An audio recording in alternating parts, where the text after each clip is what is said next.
When I say the words serfs, peasants, and indentured servants, one thing in particular probably comes to mind: forced labor. However, these terms are not interchangeable. But first, we must define coercive labor. And this is the use of force and intimidation to gain compliance from someone. And this tactic of forced labor was used for all three terms. So the first term is a serf, and this is used to describe the social status of someone who is tied down to the land and required to work for their lord. And then a peasant is still in the lowest social class, but they are able to roam free. And then finally, we have the indentured servants, and this is a peasant who signed a work contract in exchange for transportation to the New World and an opportunity for eventual freedom. And while all of these terms refer to coercive labor, there is a change from 1450 to 1750 for these European laborers when the lowest social class has an opportunity to gain freedom and a new way of life in the Americas. So the first form of coercive labor that was practiced in Europe was serfdom. According to an article written by the World History Encyclopedia, the relationship between a lord and a serf is as follows. Serfs were unfree laborers who worked the land of the landowner in return for physical and legal protection. Serfs were also allowed to have their own piece of land in order to provide for their basic needs. Another thing to consider is that serfs were not the same as slaves, because serfs were not able to be bought and sold, but you had to buy and sell the land that they resided on. These serfs had very few rights and were treated as inferior human beings. The lord saw the serfs as a way to remain powerful, and if the serfs didn't like their condition, there was nothing that they could do about it because they had basically no rights at all. Continuing on, serfdom came to a screeching halt at the end of the Black Death. Serfdom was stopped when the effects of the Black Plague were beginning to affect the economy due to the lack of laborers. Work was becoming much harder after the Black Plague, and serfs were starting to fight for more rights because they realized their value.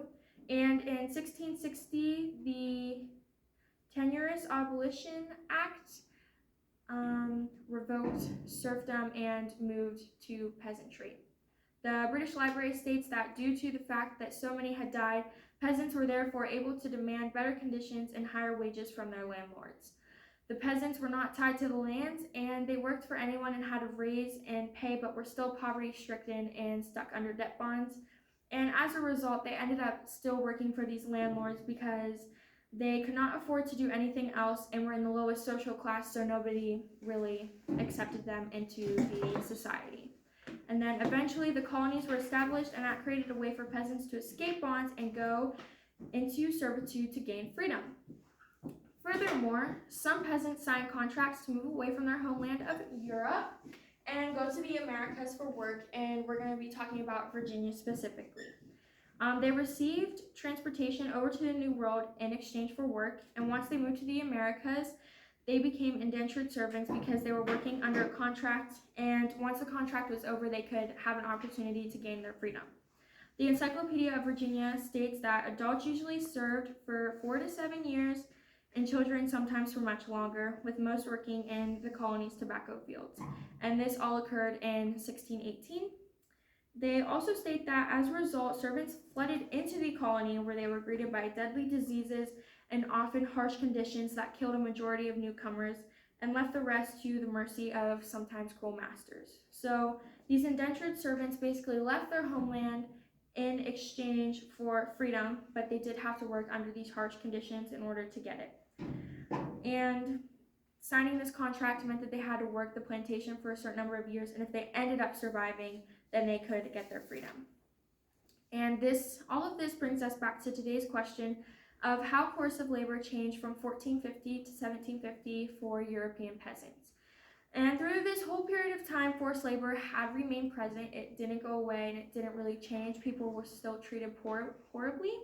Whether you were a serf, peasant, or an indentured servant, coercive labor was still a cruel fact of life.